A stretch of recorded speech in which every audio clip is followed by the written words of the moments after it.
Kepada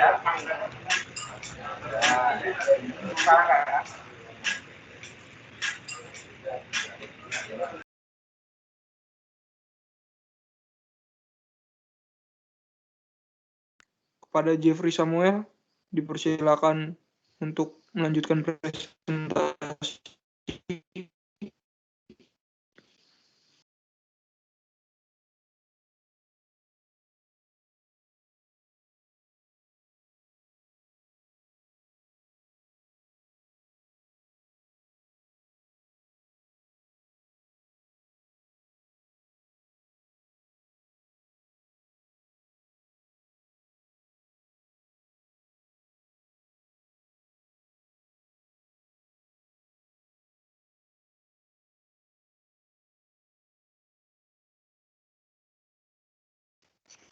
Mohon maaf sebelumnya teman-teman, mungkin dari share screen belum bisa atau stuck. Kami sedang memperbaiki. Mohon tunggu sebentar, Pak dosen dan teman-teman sekalian. Terima kasih. Tetap gue bangun pagi.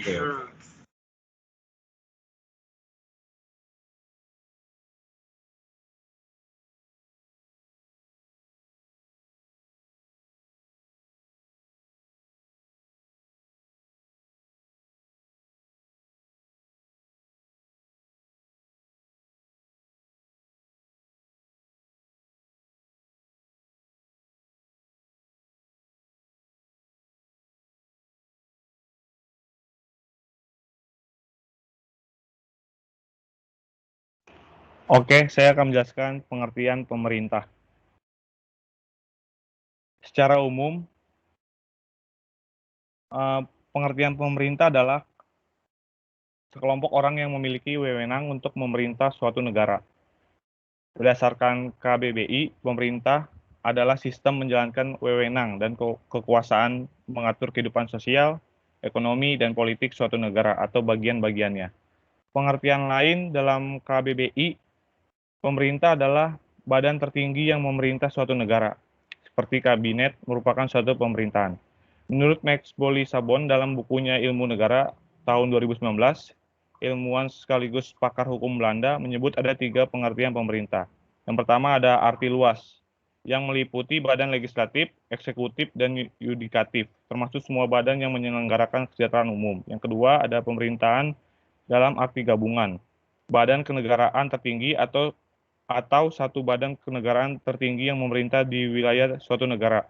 Contoh, presiden, raja, atau sultan. Yang ketiga ada arti kepala eksekutif, presiden atau perdana menteri, bersama-sama dengan menteri-menterinya sebagai organ eksekutif, yang disebut Dewan Menteri atau Kabinet. Selanjutnya, sedangkan menurut G.S. Diponolo dalam bukunya Ilmu Negara tahun 1975 membagi pengertian pemerintah menjadi 2, yaitu ada arti luas dan arti sempit.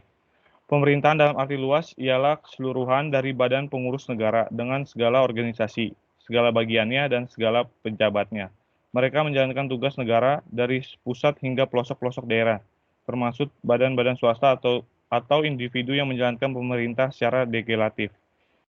Yang kedua ada pemerintahan dalam arti sempit, ialah suatu badan pimpinan yang terdiri atas orang atau beberapa orang yang mempunyai peranan memimpin dan menentukan dalam tugas negara.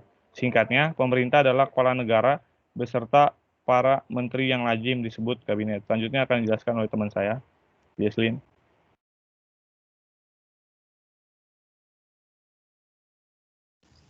Ya baik, terima kasih Jeffrey. Jadi kalau sebelumnya Jeffrey udah jelasin tentang pemerintah, jadi saya akan menjelaskan tentang pemerintahan. Jadi pemerintahan itu bisa dibilang wadah untuk orang-orang yang mempunyai kekuasaan dan lembaga yang mengurus masalah kenegaraan dan kesejahteraan rakyatnya dan kepentingan negara sendiri.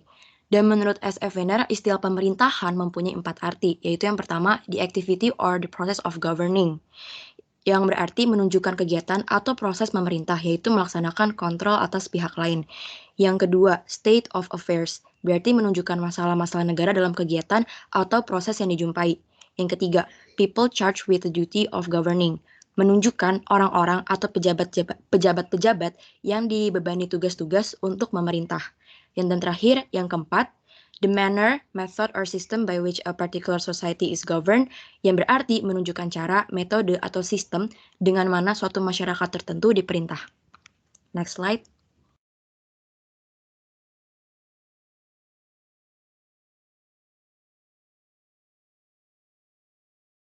Baik, Jesslyn, terima kasih untuk presentasinya. Jadi di sini saya akan melanjutkan tentang jenis-jenis sistem pemerintahan. Jadi yang pertama itu ada sistem pemerintahan presidensial. Berasal dari kata presiden, sehingga sistem pemerintahan presidensial sendiri meletakkan hubungan fungsional antar lembaga dan pelaksanaannya yang dipimpin oleh presiden. Di Indonesia sendiri, sejak amandemen Undang-Undang Dasar 1945 yang ketiga dan keempat, pemerintah negara Indonesia menjalankan sistem pemerintahan presidensial secara nyata. Sebelumnya, Indonesia sempat menjalankan sistem pemerintahan demokrasi yang seiring berjalannya waktu mengalami perubahan. Adapun ciri-ciri dari sistem presidensial itu adalah presiden yang dipilih oleh rakyat melalui pemilu. Masa jabatan presiden dengan jangka waktu tertentu. Presiden memiliki kewenangan legislatif oleh Undang-Undang Dasar atau Konstitusi. Presiden memiliki hak berpendapat menurut Undang-Undang Dasar atau Undang-Undang atau peraturan yang akan diberlakukan atau dicabut. Dan kemudian presiden atau kepala negara itu memiliki keputusan yang tidak bisa diganggu-gugat. Kemudian yang kedua itu ada sistem pemerintahan parlementer. Sistem pemerintahan parlementer di mana ada presiden dan perdana menteri yang berkuasa. Parlemen memiliki peran yang sangat besar dalam pemerintahan. Beberapa negara yang melaksanakan sistem pemerintahan ini seperti Malaysia, Jepang, Inggris, Belanda, Singapura, dan sebagainya. Parlemen memiliki wewenang dalam mengangkat perdana menteri dan bisa menjatuhkan pemerintahan, yakni dengan mengeluarkan semacam mosi tidak percaya. Posisi presiden sebagai kepala negara, sedangkan perdana menteri menjadi kepala pemerintahan. Adapun ciri-ciri dari sistem parlementer yaitu parlemen menjadi pemegang kekuasaan, negara dipimpin oleh seorang perdana menteri sebagai kepala pemerintahan, dan kepala negara dipegang oleh presiden atau raja. Kekuasaan eksekutif presiden ditunjuk oleh legislatif, sedangkan raja diseleksi berdasarkan undang-undang. Perdana menteri memiliki hak prerogatif atau hak istimewa, kekuasaan bertanggung jawab pada kekuasaan legislatif, dan pemilihan parlemen dapat berubah-ubah sesuai dengan keputusan Perdana Menteri. Selanjutnya ada sistem pemerintahan semi-presidensial. Sistem pemerintahan semi-presidensial merupakan gabungan dari presidensial dan parlementer, hingga disebut sebagai dual eksekutif atau eksekutif ganda. Terlihat kuat, sebab posisi Perdana Menteri dan Presiden menjalankan kekuasaan bersama. Di lain sisi, terdapat parlemen atau wakil rakyat yang memiliki hak kuat dalam pemerintahan. Ciri-ciri sistem semi-presidensial ada sebagai berikut.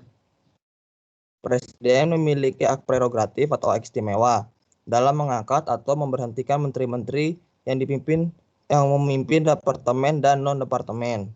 Kemudian, negara dipimpin oleh Perdana Menteri sebagai kepala pemerintahan dan presiden menjadi kepala negara. Masa jabatan kepala pemerintahan tidak ditentukan jangka waktu. Kemudian ada eksekutif bertanggung jawab kepada legislatif dan juga eksekutif tidak dijatuhkan oleh legislatif. Sistem pemerintahan selanjutnya akan dijelaskan oleh rekan saya Joshua Romero.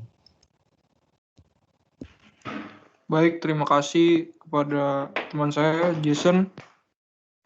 Akan saya lanjutkan untuk jenis-jenis sistem pemerintahan lainnya, yaitu yang sisanya adalah sistem pemerintahan komunis dan sistem pemerintahan demokrasi liberal.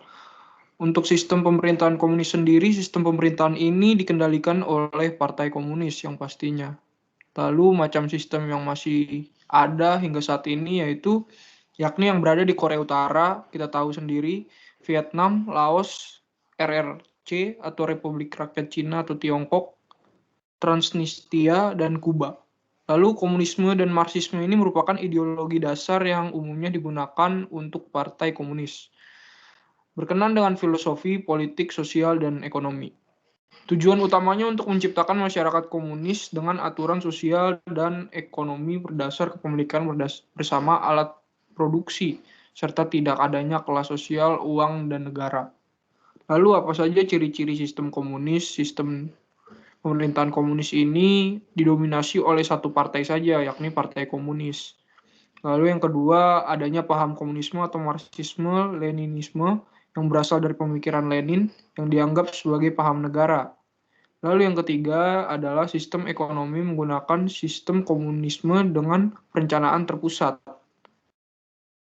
Selanjutnya, sifatnya otoriter dan tidak memiliki kebebasan berpendapat, serta seluruh alat produksi dikuasai oleh negara, swasta tidak boleh berperan, atau tidak ada perannya sama sekali. Jadi tunduk semua kepada pemerintah itu. Selanjutnya, sistem pemerintahan demokrasi liberal, yang diartikan sebagai sistem pemerintahan demokrasi liberal atau demokrasi konstitusional. Politiknya menganut pada kebebasan individu, berusaha supaya keputusan pemerintah tidak melanggar kemerdekaan serta hak-hak individu seperti tercantum di dalam konstitusi yang sudah ada. Lalu sistem yang diterapkan ini contoh negaranya itu adalah Amerika Serikat, lalu ada Kanada dan juga Britania Raya. Tetap melalui konstitusi yang digunakan berupa sistem presidensial, republik, dan monarki konstitusional. Apa saja ciri-ciri demokrasi liberal? Yaitu yang pertama mengutamakan kepentingan individu, terutama di lingkungan masyarakat. Lalu yang kedua adalah agama menjadi urusan masing-masing, sebab keyakinan beragama merupakan hak asasi manusia atau HAM yang sifatnya sangat pribadi, baik mempercaya adanya Tuhan maupun tidak. Bisa dikatakan dia bisa memilih agama gitu, jadi nggak harus punya agama gitu, jadi bisa aja ateis seperti itu. Lalu yang ketiga mengutamakan HAM yang berkaitan dengan kebebasan individu, seperti itu. Lalu selanjutnya akan dilanjutkan presentasi oleh Saudara Hezron.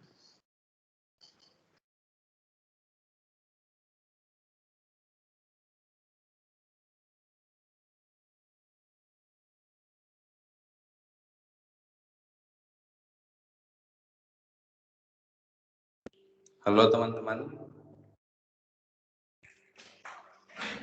Halo. Iya, Hezron. Jadi saya akan menjelaskan jenis-jenis pemerintahan yang ada di dunia. Salah satunya yaitu monarki, di mana monarki adalah bentuk dari pemerintahan yang dipimpin oleh raja atau ratu sebagai pemegang kekuasaan negara. Monarki juga termasuk bentuk dalam pemerintahan tertua di dunia. Monarki juga mengacu pada suatu bentuk aturan di mana kekuasaan dan otoritas absolut dipegang oleh satu anggota garis keturunan raja. Dalam bentuk pemerintahan monarki, individu di kursi kekuasaan sering diyakini telah ditempatkan di sana oleh hak ilahi atau kehendak Tuhan. Contoh monarki, beberapa negara yang masih jenis pemerintahannya seperti menganut monarki ialah Inggris, Belanda, dan Brunei Darussalam. Jadi monarki sendiri itu dibagi menjadi 3, yaitu monarki mutlak, monarki konstitusional, dan monarki parlementer. Di mana monarki mutlak atau absolut yang dimana seluruh kekuasaan dan wewenang tidak terbatas atau kekuasaannya mutlak. Monarki konstitusional, kekuasaan raja dibatasi oleh suatu konstitusi undang-undang dasar. Dan monarki parlementer di mana suatu monarki yang terdapat oleh parlemen, DPR, para menteri, baik perseorangan maupun secara keseluruhan bertanggung jawab sepenuhnya pada parlemen tersebut. Berikutnya ada tirani. Tirani adalah pemerintahan yang sewenang-wenang dan dijalankan secara otoriter juga absolut. Ini sekilas sama seperti monarki mutlak karena kekuasaan ada pada satu orang. Contoh dari kekuasaan pemerintah tirani adalah Adolf Hitler di Jerman dan Joseph Stalin dari Uni Soviet. Berikutnya ada aristokrasi. Pada bentuk pemerintahan aristokrasi, kekuasaan dipegang oleh beberapa orang yang dianggap mempunyai peran utama dalam negara. Misalnya cendekiawan, salah satu negara yang menganut aristokrasi pada tahun 1700-an, yaitu Prancis. Ini menjalankan sekitar 1700-an. Berikutnya adalah oligarki. Hampir sama dengan aristokrasi, oligarki dijalankan oleh beberapa orang yang memegang kuasa. Bedanya, pemerintahan ini diangkat dari sebab kekayaan keluarga atau kekuasaan dalam militer. Oligarki mengacu pada suatu bentuk pemerintahan di mana segelintir individu memerintah atas suatu negara. Dalam banyak hal, oligarki adalah cakupan bagi semua bentuk pemerintahan lainnya, di mana serangkaian kualitas tertentu, kekayaan keturunan ras digunakan untuk memberi kekuatan pada sekelompok kecil individu. Jadi, bentuk-bentuk pemerintahan yang dianggap sebagai aristokrat, plutokratis, atau totaliter, misalnya dapat disebut sebagai oligarki. Oligarki sering ditandai oleh pemerintahan tirani atau otoriter dan tidak adanya praktik demokrasi atau hak-hak individu. Negara yang menerapkan oligarki adalah Afrika Selatan sebelum Nelson Mandela akhirnya menjadi presiden pada tahun 1994. Berikutnya akan dijelaskan oleh teman saya Emanuela.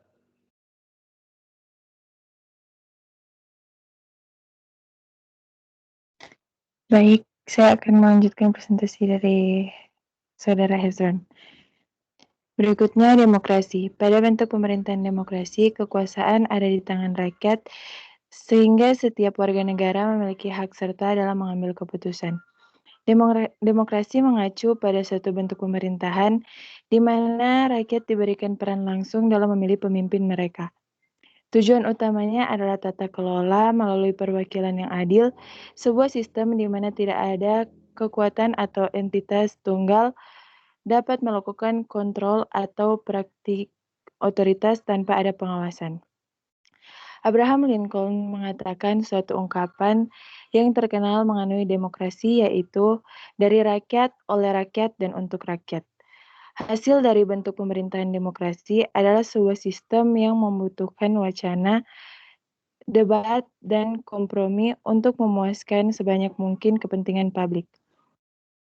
Demokrasi ditandai dengan pemilihan yang adil dan bebas,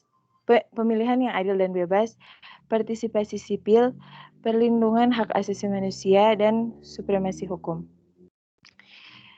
Berikutnya, republik.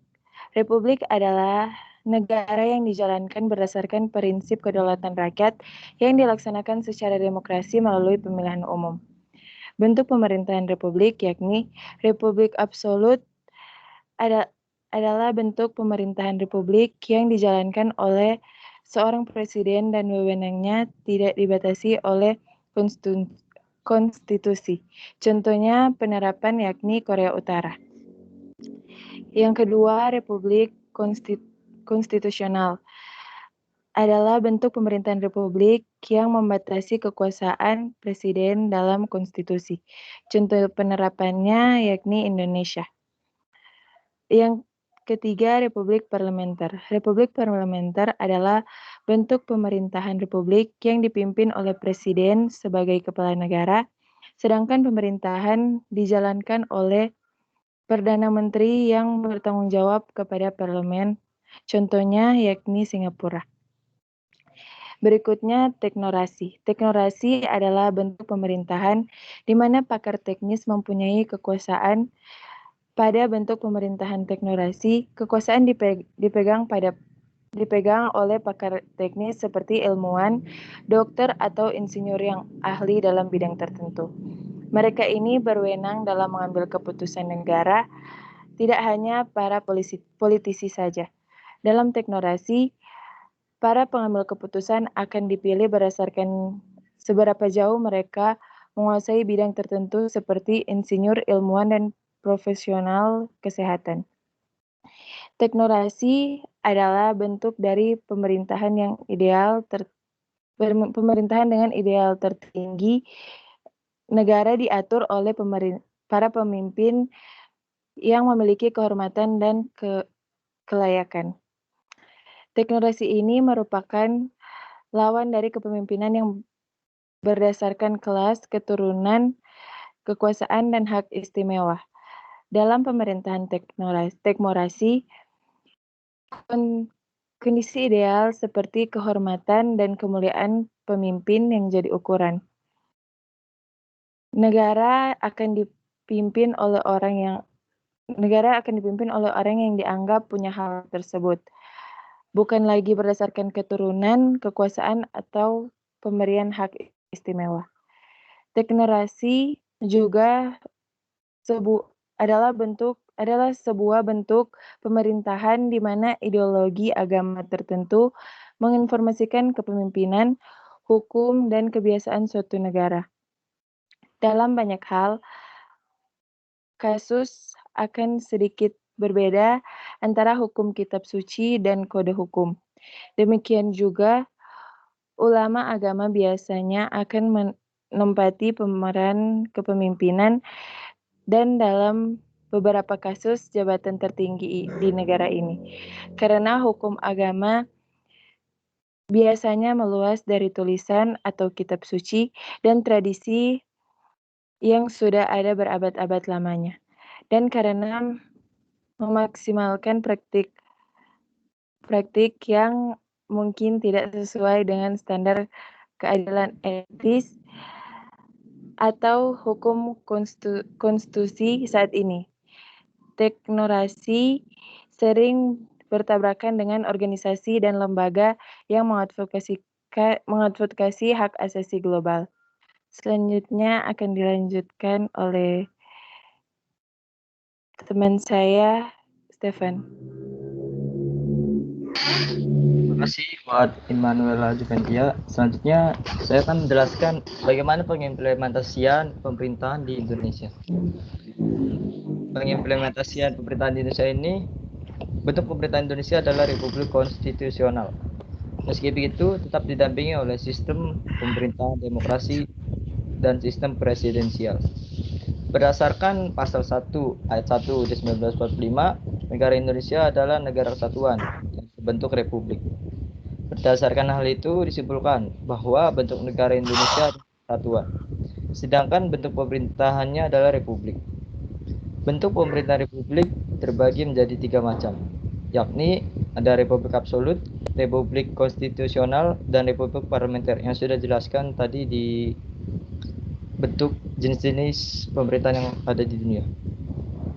Bentuk pemerintahan Indonesia telah disesuaikan berdasarkan pola kehidupan di negara, serta menyalurkan aspirasi rakyat dalam memilih pemimpin.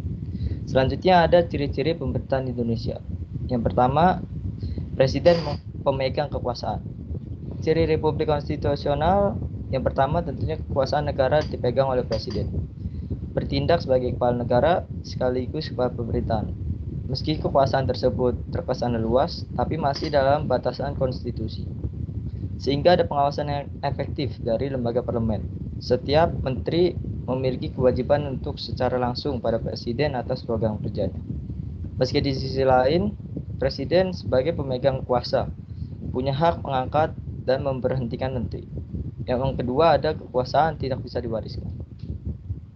Berbanding terbalik dengan bentuk pemerintahan monarki, di mana negara pimpinannya berasal dari dan oleh raja untuk rakyat, sehingga kekuasaan bisa diturunkan. Yang terakhir ada bentuk pemerintahan di bawah republik. Ciri selanjutnya sesuai dengan namanya, republik konstitusional.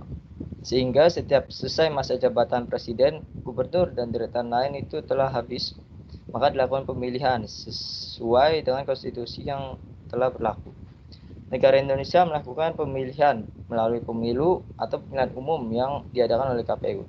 Hal ini dibatasi oleh Konstitusi UUD 1945 sebagai landasan utama. Sekian presentasi dari kelompok kami. Kami membuka untuk sesi diskusi. Terima kasih.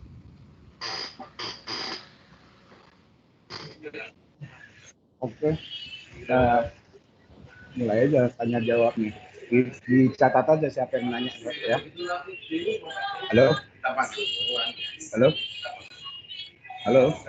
Ya, Pak, baik, Pak. Dicatat aja. Tiga pertanyaan dulu dicatat ya. Oke.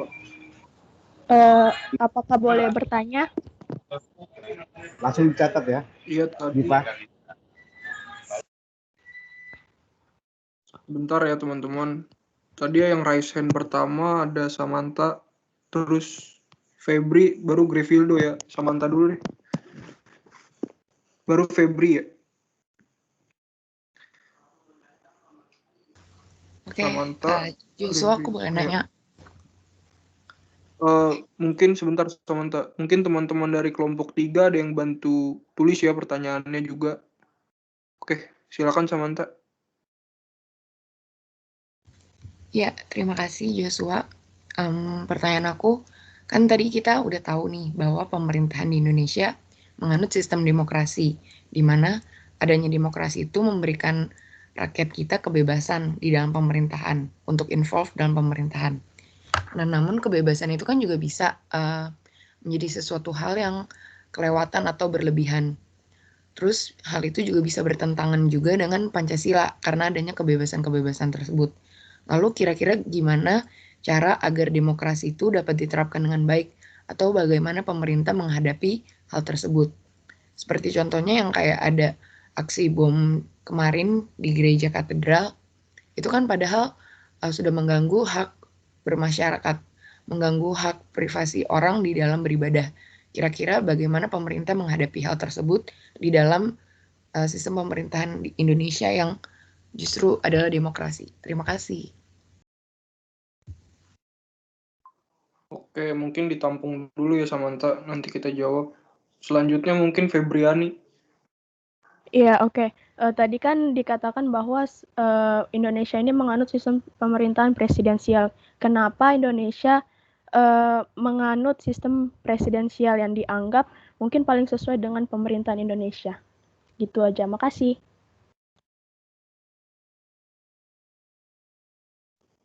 Oke, selanjutnya mungkin tadi pertanyaan dari Grevildo. Silakan Grev. Baik, pertanyaan saya mungkin hampir sama Febri sih, cuman bedanya kenapa atau apa faktor-faktor apa saja yang mempengaruhi bahwa Inggris menganut sistem pemerintahan parlementer, sedangkan Rusia menganut sistem pemerintahan yang semi presidensial. Seperti itu aja. Terima kasih. Oh, berarti ini pertanyaanmu berkaitan dengan Febriani, tapi lebih kepada si negara dua tadi ya? Antara Rusia sama Inggris ya? Rusia sama Inggris, maksudnya apa faktor-faktor yang mungkin memungkinkan bahwa mereka tuh menganut sistem pemerintahan yang sekarang mereka anut, seperti itu. Baik, terima kasih untuk pertanyaannya. Mungkin diberikan waktu, Pak, kepada kami juga untuk bisa menjawab pertanyaannya dan teman-teman. Terima kasih.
Mungkin kami akan mulai dari pertanyaan Febriani dulu ya, teman-teman.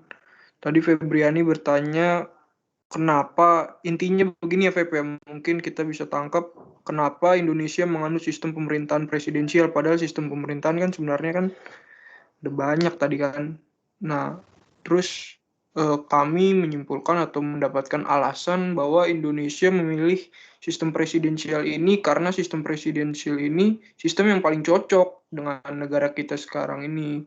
dengan sistem demokrasi Pancasila yang negara Indonesia anut dan sistem presidensial sesuai dengan budaya politik Indonesia. Kita tahu kan budaya politik kita seperti apa, dan juga sehingga sistem pemerintahan presidensial menjadi pilihan pemimpin-pemimpin Indonesia yang sekarang ini, dan ini sangat cocok untuk membangun bangsa kita ini menjadi lebih baik seperti itu. Begitu, Feb. Oh, baik. Kira-kira. Oke, terima kasih Joshua atas jawabannya. Iya, sama. Untuk 2 lagi, mohon tunggu ya, teman-teman.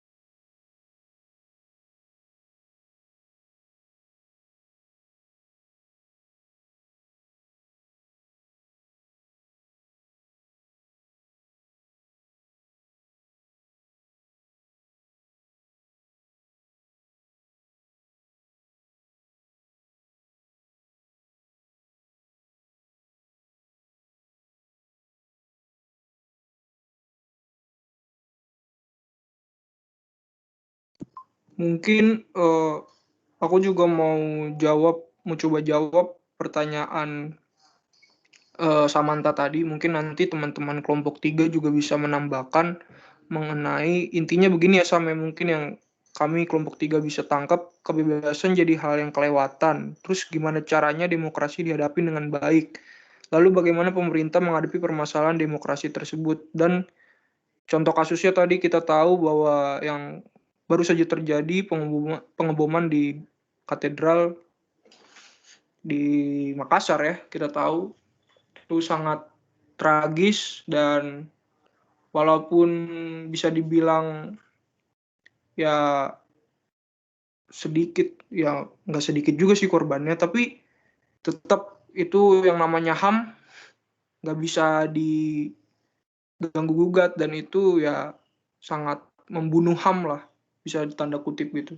Lalu gimana, mungkin Samantha penasaran gimana pemerintah dalam hal ini menanggapi kejadian kayak gini kan. Nah, kalau menurut pendapat kami sih, dan khususnya saya ya, melihat kejadian ini, pemerintah sebenarnya sudah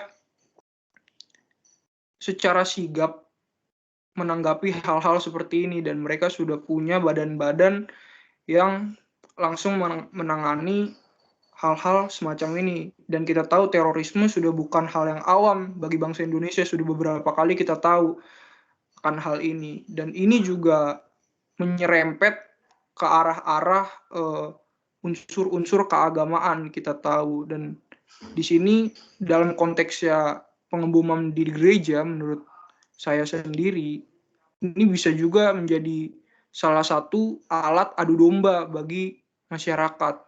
Saya nggak tahu bagaimana pemikiran teman-teman dan juga Bapak dosen sendiri ya, tapi menurut saya sendiri juga kejadian ini bisa dijadikan alat adu domba bagi kaum Muslim dan juga Kristiani, umat beragama, dua umat beragama ini, agama ini. Jadi kita tahu yang mengebom ini juga, yang saya baca dan saya dengar di berita, adalah salah satu JAD yang kita tahu itu adalah pasukan terorisme yang dibentuk sudah lama, dan ini sudah cerita lama lah istilahnya. Pemerintah sudah sangat berusaha untuk mengatasi hal ini dengan cara-cara membatasi, atau dia langsung kan kemarin dengan aparat kepolisian dengan menutup sementara lah, atau membatasi kegiatan bergereja dulu, dan bisa kan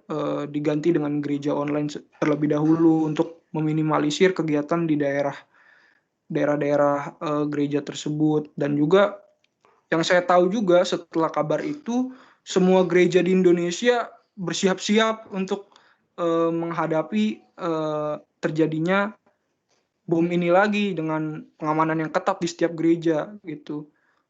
Dan juga masih banyak sebenarnya akar-akar dari terorisme ini sendiri, akan tetapi pemerintah tetap terus waspada, dalam tanda kutip waspada, dan juga sangat perhatian dengan hal ini, dan tidak mungkin hal ini terjadi lagi atau meminimalisir hal ini terjadi lagi dengan bisa saja mereka membentuk suatu badan lagi untuk mengintelijensi daripada terorisme ini sendiri atau memutus akar rantai dari terorisme ini sendiri, seperti itu.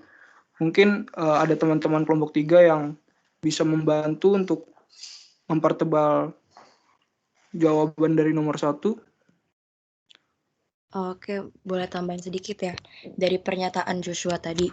Jadi sebenarnya kalau misalnya dibilang dari sistem pemerintahan itu sendiri selalu ada kelebihan sama kekurangan. Nah, dari yang Joshua bilang tadi benar. Jadi sebenarnya Indonesia tuh udah punya kayak sistem-sistemnya gitu loh buat mendukung demokrasi itu sendiri. Tapi balik lagi sama manusia-manusianya sama orang-orangnya gitu di negara kita ini. Ada aja gitu yang mau ngeruntuhin kesatuan dan lain-lain untuk demokrasi itu sendiri. Jadi bisa dibilang kalau dari permasalahan yang gereja tadi, bisa jadi itu sih salah satu faktornya. Setuju juga dari kelompok kita mungkin adanya adu domba dan lain-lain seperti itu sih.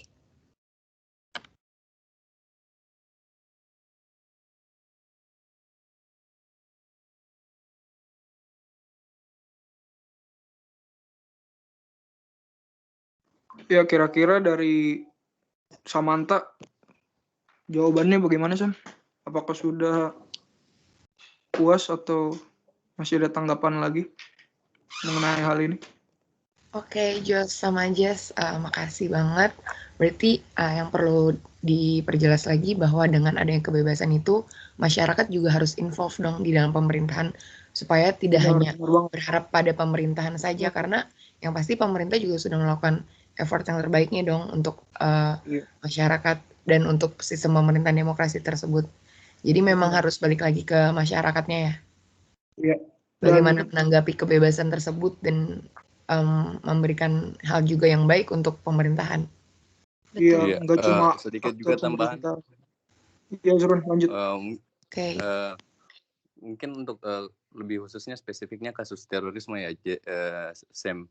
Jadi sebenarnya kasus terorisme kan ini tidak memandang sistem pemerintahan juga sebagaimana mestinya kita juga bisa melihat bahwa kasus terorisme tidak hanya terjadi di Indonesia dengan demokrasi, dengan kebebasan berpendapat atau semacam bagaimana, banyak negara-negara dengan sistem pemerintahan yang berbeda dari Indonesia, tapi tetap mendapat ancaman dari terorisme ini. Jadi sebenarnya untuk kasus terorisme ini bukan tentang bagaimana suatu negara, tapi sudah menjadi masalah yang urgent di seluruh dunia. Begitu sih menurut saya. Soalnya ini bukan, apalagi campur aduknya mengenai agama ya. Ini kan bukan mewakili satu agama dari negara tertentu saja, tapi bisa seluruh dunia yang ke-trigger atas satu kejadian yang demikian. Begitu Sam, tambahan dari saya. Oke, Zon, thank you banget untuk tambahan jawabannya. Tapi kayak balik lagi ke pertanyaan aku yang pertama. Sebenarnya tadi pertanyaan aku yang pertama tuh kayak, kan aku nggak tahu demokrasi itu memberikan rakyat itu kebebasan. Namun ketika kebebasan tersebut itu sudah bertentangan dengan Pancasila. Nah, yang memang belum dibahas ini kan tadi kenapa tuh bisa bertentangan dengan Pancasila. Jadi aku ambil contohnya itu yang kejadian kemarin ini. Karena ya memang teroris ini tidak memandang sistem pemerintahannya kayak gimana, tapi dari Pancasila aja kan kita diberikan kebebasan untuk memilih agama kita sendiri dan juga mendapatkan hak asasi manusia untuk bisa beribadah dengan nyaman dan bebas gitu kan, sesuai dengan kepercayaan masing-masing. Jadi aku sangkut pautinnya sama Pancasila tersebut yang kemudian juga bisa kita sangkut pautkan dengan hal demokrasi kayak gitu. Tapi thank you banget ya untuk jawabannya kelompok 3. Oke, sama-sama, Sam. Mungkin tunggu sebentar ya untuk Grefildo ya.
izin menjawab untuk pertanyaan dari Grefildo tadi, kenapa ada faktor-faktor lain nggak sih yang menyebabkan kenapa sampai sekarang itu Inggris masih menganut sistem parlementer, sedangkan Rusia itu berubah-berubah gitu.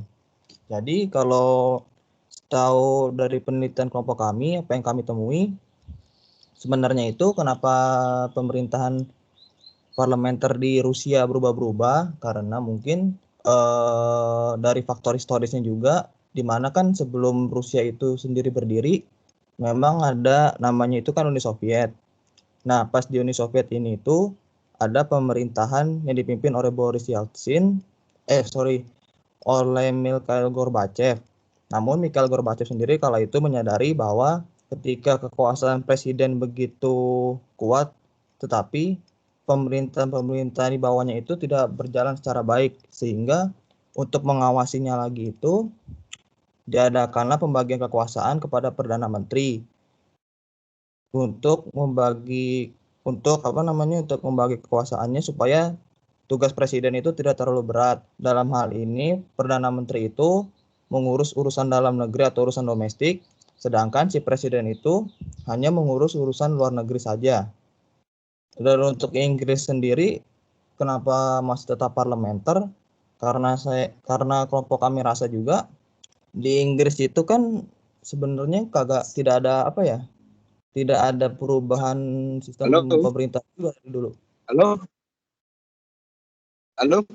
Ya, Pak. Ya, Pak. Joshua, udah gimana Joshua? Iya, Pak. Ini kita lagi jawab pertanyaan, Pak. Halo? Iya, Pak. Halo? Halo, Pak. Iya, Pak. Halo, Pak.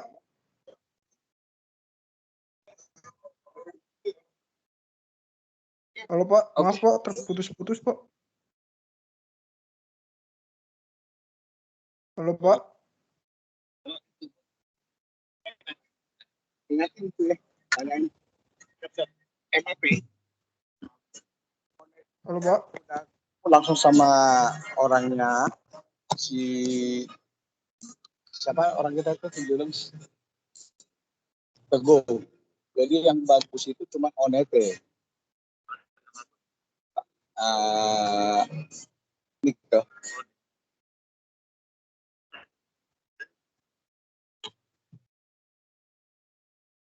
Oke. Mohon maaf, Pak. Apa bisa dilanjutkan, Pak?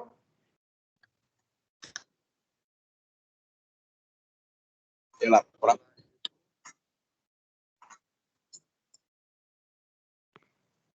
Jason, bisa dilanjutkan ya, Son? Berarti tinggal baik. diatur aja nanti. Untuk tadi yang seperti saya bilang, untuk Inggris sendiri itu, karena Inggris itu kan pemerintahannya masih berpaku pada hanya melanjutkan dari sistem kerajaan saja. Jadi ya mungkin pemerintahan Inggris juga untuk mengatur negara-negara koloninya seperti dulu seperti ada Singapura dan juga Malaysia. Mungkin sampai saat ini pemerintah Inggris menetapkan sistem pemerintahan yang parlementer itu karena dirasa lebih cocok saja gitu untuk memimpin. Kalau seperti presidensial atau pembagian kekuasaan lagi dengan presiden, saya rasa sih atau kelompok kami rasa itu kurang masuk gitu loh untuk dalam kepemimpinannya. Kira-kira dari Grefildo sendiri apa ada tanggapan lain atau ada respon? Baik, saya cukup paham ya dari bagian yang runtuhnya Uni Soviet sampai ke perubahan dari komunis sampai ke semi presidensial yang buat Rusia. Kalau yang Inggris sudah dapat, tapi yang ingin saya tanggapan lagi itu gimana gitu. Pas awalnya kan Rusia itu kan sistemnya kerajaan gitu, dan perubahannya itu kayak komunis. Nah karena runtuhnya itu, maksudnya dari pandangan kelompok kalian itu seperti apa dengan perubahan dari kerajaan terus ke komunis sampai ke semi presidensial ini? Oh, maksudnya dari alurnya begitu ya? Sebenarnya ini tanggapan lain juga, Jos. Buat nanya tanggapan aja dari kalian. Oh, kalau menurut pandangan subjektif saya ya, maksudnya ini belum diskusi nih. Maksudnya dari pertama tadi apa, komunis, terus ke mana? Dari sistem kerajaan ke komunis terus ke Oh, semi kerajaan, Iya, komunis, lalu semi presidensialis ya, kayak gitu ya. iya, kayak gitu. Ya, kalau itu mungkin tadi ada juga benar dari pandangan Jason ya mengenai faktor historikal dari negara itu sendiri, karena kita pun pastinya nantinya berkaitan dengan sejarah dari eh, negara itu sendiri. Tapi kan yang mau dibahas adalah di sini kenapa, kalau pandangan saya ya, itu lebih kepada dari cocok-cocokan si negara itu, kenapa dia tiba-tiba ngubah, atau mungkin juga ada dari faktor pemerintah yang berganti. Kita juga nggak tahu ya. Mungkin Grevildo sejarahnya lebih paham, tapi kalau yang saya lihat dari yang Anda utarakan bahwa adanya masih bisa ataupun nggak bisa, ataupun mencari kecocokan dari sistem negara itu sendiri kepada rakyatnya. Seperti itu, Grev, kalau dari aku. Tapi nggak tahu nih dari teman-teman kelompok 3. Ada yang mau menanggapi lagi nggak? Sudah cukup jelas kok, Jos. Terima kasih. Oh, udah cukup jelas. Oke, siap. Terima kasih, Grev. Pak dosen, mungkin sudah 3, Pak. Apakah masih dibuka sesi pertanyaan atau bagaimana, Pak? Halo? Halo, Pak. Halo? Nah, Iya, Pak. jadi udah gimana? Udah berapa pertanyaan tadi? Udah 3, Pak, tadi, Pak. Udah dijawab semua, Oke, Pak. tambah 2 lagi ya. Tambah 2 lagi lah. Tambah 2 lagi ya, Pak. Baik, dibuka lagi kembali sesi pertanyaan kepada 2 orang. Teman-teman kelompok 3 bisa bantu tulis pertanyaannya ya. Ada siapa nih? Novika bisa langsung. Bisa ya. Oke. Izin bertanya nih, tadi sebenarnya ada pertanyaan tapi udah terjawab sih tadi sama Jason. Tapi mau lanjutin lagi pertanyaannya, sistem pemerintahan parlementer tadi kan ini bisa dibilang lebih dikuasai oleh Perdana Menteri kan.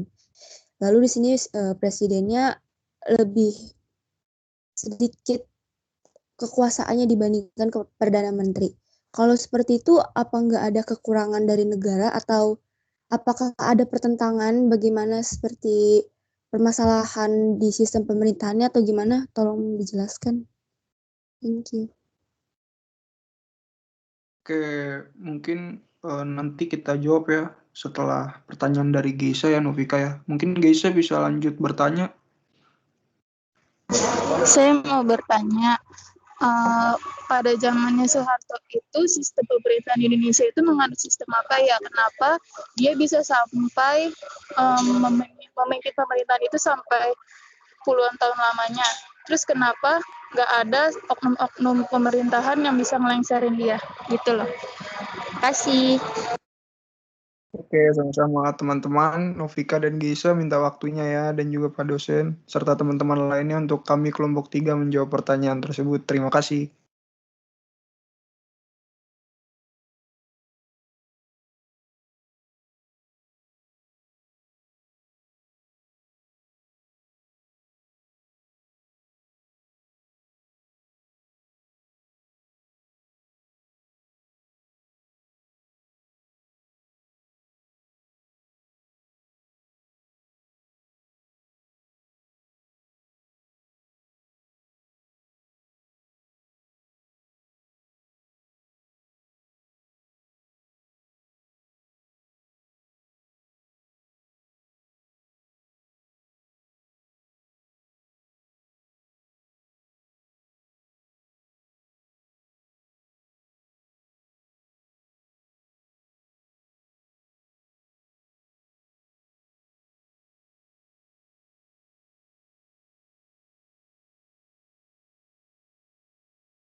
Mungkin teman-teman, aku mau coba jawab dari pertanyaan Geisha dulu ya mengenai tadi sistem pemerintahan yang dipakai pada zaman Soeharto. Terus saya juga bertanya kenapa Soeharto itu sangat sulit diturunkan sampai kalau nggak salah 35 tahun ya dia menjadi presiden negara Republik Indonesia pada zaman itu.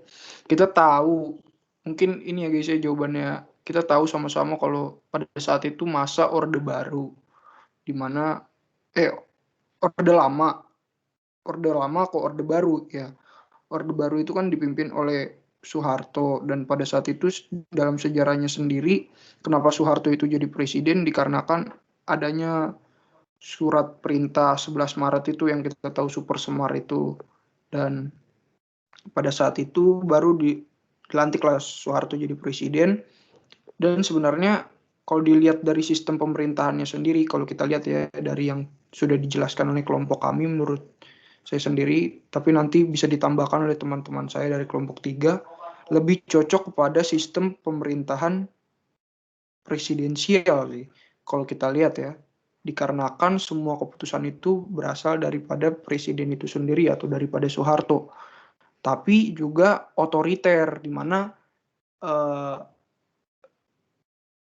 semi paham komunis juga ada di situ, dan lebih ke arah apa yang dikatakan presiden ya itu yang harus dilakukan rakyat, seperti itu. Memang dalam beberapa aspek pemerintahan yang di bawah Soeharto itu berjalan baik di beberapa bidang, contohnya ekonomi, negara kita bisa sampai swasembada pangan, itu suatu hal yang luar biasa dan belum bisa terjadi lagi di masa saat ini, di zamannya Jokowi saat ini. Akan tetapi di beberapa aspek itu seperti semua dikekang gitu guys ya, jadi kayak semuanya itu apa yang dikeluarkan dari mulut Soeharto ya itu yang harus dilakukan oleh pada rakyat. Nah, kalau itu kita lihat di zaman sekarang, kita bisa lihat negara-negara seperti Korea Utara, seperti itu. Kita lihat Cina, mereka maju secara ekonomi, tetapi secara pemerintah kepada rakyat, relasi antara pemerintah ke rakyat itu nggak banget gitu. Kayak rakyat tetap aja tertindas seperti itu. Tidak ada yang namanya HAM itu jadinya nggak ada di situ diomongin. Semuanya berasal dari terpusat dari satu orang lalu ke orang banyak, rakyat gitu, dari pemerintah langsung ke rakyat. Dan mengapa faktor-faktornya yang tadi kamu tanyain, kenapa sangat sulit menurunkan Soeharto, yang saya bisa tahu dan yang saya bisa utarakan adalah karena kan Indonesia kan ini negara kepulauan ya, luas ya gitu kan. Dan yang saya pelajari juga waktu SMA, ternyata Soeharto itu setiap dia melantik kepala daerah di beberapa daerah, misalnya gubernur ataupun apapun itu adalah orang-orang yang dekat dengan Soeharto dan tidak bisa disentuh lah istilahnya. Jadi kepala-kepala daerah maupun tingkat kota maupun tingkat daerah, bisa juga menteri, itu bisa dibilang keluarganya Soeharto lah, ataupun dekat dengan Soeharto, dan itu makanya kita sampai bisa tahu kan keluarga Cendana itu seperti apa kan, sampai sekarang juga ada. Seperti itu guys ya, mungkin terjawab ataupun ada tanggapan lain dari teman-teman kelompok 3 maupun Geisha. Mungkin tambahin ya Josh, pada waktu itu juga kan belum ada ya yang periode yang cuman bisa periode 2 kali atau 5 tahun. Jadi dari faktor-faktor yang tadi juga itu ya memperkuat juga sih Soeharto bisa menjabat itu lama, jadi 32 tahun, enggak sebentar gitu sih.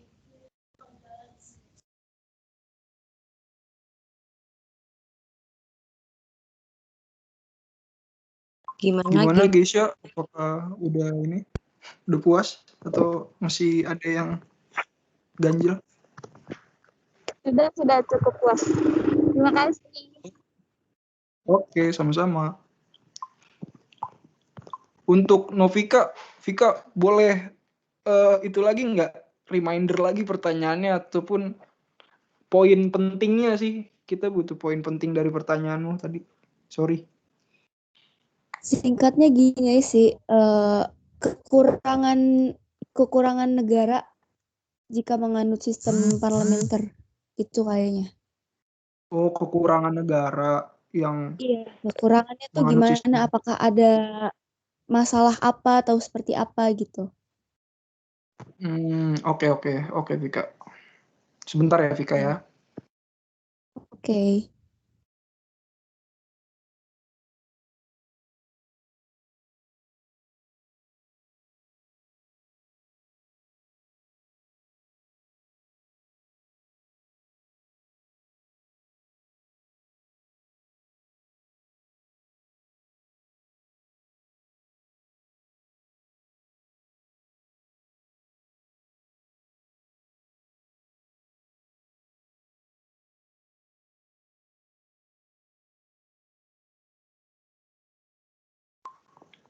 Novika mungkin bisa bantu jawab.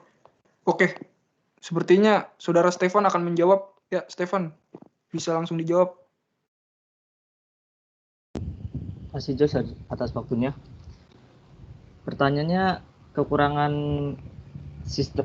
negara dalam menganut sistem parlementer itu, yang pertama itu kedudukan badan eksekutif atau kabinet sangat tergantung pada mayoritas dukungan parlemen, sehingga sewaktu-waktu kabinet dapat dijatuhkan oleh parlemen. Yang berikutnya, kelangsungan kedudukan badan eksekutif atau kabinet tidak bisa ditentukan berakhir sesuai dengan masa jabatannya, karena sewaktu-waktu kabinet dapat bubar. Yang berikutnya, kabinet dapat mengendalikan parlemen. Hal itu terjadi apabila para anggota kabinet adalah anggota parlemen dan berasal dari partai mayoritas. Karena pengaruh mereka yang besar di parlemen dan partai anggota kabinet dapat menguasai parlemen. Yang terakhir, parlemen menjadi tempat kaderisasi bagi jabatan-jabatan eksekutif. Pengalaman mereka menjadi anggota parlemen dimanfaatkan dan menjadi bekal penting untuk menjadi menteri atau jabatan eksekutif lainnya. Sudah terjawab, Novika? Berarti di sini presiden sekali nggak ada wewenang lebih daripada menteri ya? Bukannya nggak ada wewenang, Nov, tapi lebih kepada apa ya? Istilahnya tuh yang kita tahu kalau parlementer itu tetap presiden lah yang nantinya memutuskan kepada publik, kepada masyarakat begitu. Tetapi tetap semua itu dirancang di meja parlementer seperti itu, Novika. Kira-kira bagaimana? Oke, terima kasih Jos. Oke, sama-sama. Baik, teman-teman, sekian presentasi dari kami. Kami juga sudah menjawab pertanyaan-pertanyaannya. Kami kembalikan kepada dosen. Silakan, Pak. Oke. Dipoto dulu semua. Dipoto ya, Pak ya? Dipoto dulu. Nah. Ya. Masih on cam. Pak. Ini kita disuruh foto, Pak. Oh ya, jadi semuanya on cam dulu ya.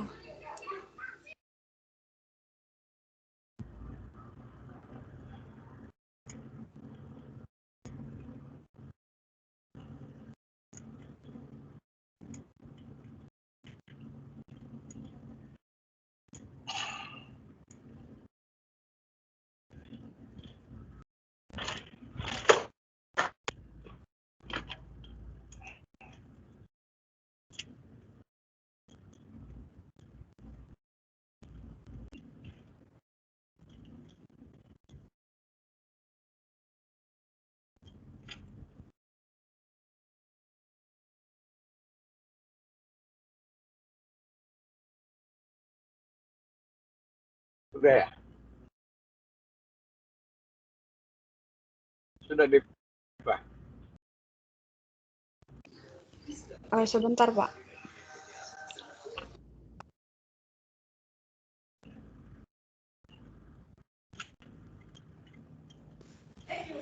Sudah, Pak. Kirim ke grup ya.